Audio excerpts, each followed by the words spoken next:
So this kid, Quantavious Mender, 18-year-old kid, out of Atlanta, Georgia, is having a hard time, I guess, because he's a big YSL fan. And as you can see, Gunna and both Thug have both been denied bond on these Rico charges. And this kid, I guess, is having a hard time accepting, like, separating fact from fiction, entertainment from reality. Like when we were kids, we all thought our favorite rappers was all real gangsters and they all did this and that.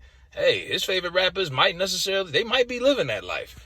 But he is still obsessed and he still thinks this is real. It's still real to me, damn it. I mean, thank you. Easy, man. Thank y'all guys.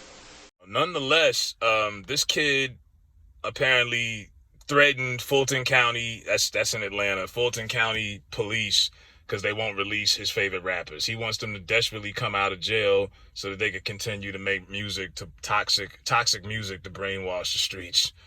He wants more, and he went out of his way and threatened to shoot these people. Now, in today's day and age where there's a mass shooting every other day, I mean, I just seen a story where some kid who got shot, they had a funeral for this boy, and then somebody came up to the funeral at the grave site and shot 5 people in the family. Like, it's crazy out here. So they're going to make this black kid the example. And isn't it crazy? Because usually it's 18-year-old white males that are doing all of these mass shootings. But they're going to make the example out of this 18-year-old kid. Now, I can see locking him up to set an example. But to deny this kid bond, and he didn't even, he didn't shoot up the precinct. He didn't have a gun. He called them and threatened them. And they're giving him 24 counts of felonies. They're really taking this. They're saying that this kid is a terrorist. And I'm like, hold up now. That we calling the kid that wants to get his favorite rappers out of jail a terrorist. You didn't call Dylan Roof a terrorist. You didn't call that kid who shot up Atlanta a terrorist. You didn't call the kid who shot up Buffalo a terrorist. But this black kid named Quantavious, the joke's right itself. They are calling him a terrorist, and they're going to make an example out of him. And granted, what he did was stupid, but this kid didn't actually kill or shoot anybody. He made a threat. So it's like he's going to be the sacrificial lamb for everybody to say, okay, don't do this. You should have set examples for all these other kids that's actually out here killing and shooting people, man.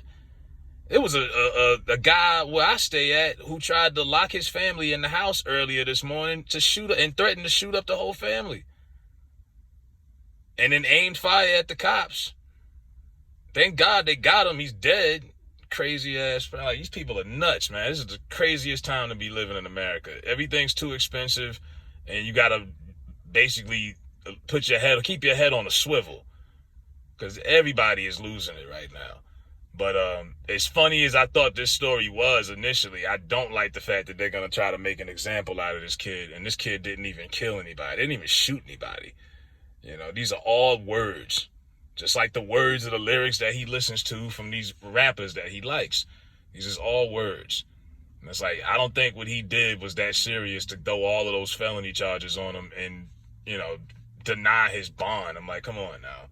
Y'all fed Dylan Roof Burger King, put a vest on him and escorted him to the car out of the church after he killed 9 people. 9 black people. Looked like they handled that other white boy, what was it, that Salvador, whatever the hell his name was, handled him pretty gently too. But those guys, to me, deserve like death penalty. You know what I mean? Forget the injection. Put them in a chair. Take it back old school where you have to put the sponge on a nigga head. You know what I mean? So their brains don't blow out. Put them in a chair. Just pull the lever down. Pow! You out of here. And you should put it on national television.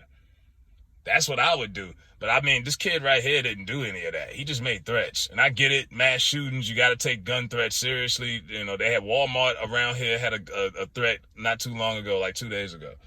You got to take that seriously. But come on now. To throw the book at this kid, I think that's a little too much. It was on social media. He threatened a school police district chief, and he threatened the wife of another police officer. So they're like, oh no, and they're taking this shit. Now his mother believes he should be held accountable, but not to this extent. Just like what I'm saying. Like, now these police officers are still doing a RICO case. Now they're going to start investigating if this kid is a gang member and affiliated with YSL. And his mother now has to convince them that he's not a part of that. All because, he's a fan and he wants to take up for his favorite. This is crazy. Crazy. And, of course, they threw the mental health thing. His mother says he has mental health issues. His brother was shot in a hit and run and killed last September.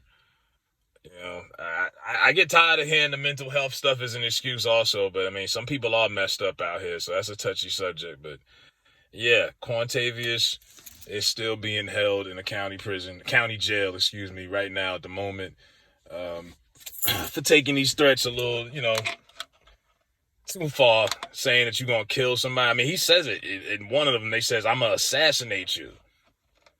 Like, come on, man. Like, if this kid does need some help, maybe he does. Maybe he just need a hug. Maybe like them niggas in Chicago. They killing everybody every day. Them niggas need hugs and ice cream out there. Y'all niggas need to be loved, man. What is wrong with y'all? Facts. Like, damn. I just listen to the music. I listen to a lot of this ignorant shit, too. Don't get me wrong. I grew up listening to gangster rap, but I never thought to myself I had to do that or I should be living like that's crazy.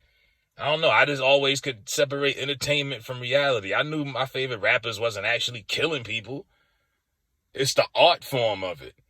But this kid's 18. He clearly thought it was real, and hell, based off his rappers that he listened to, it was real. Allegedly.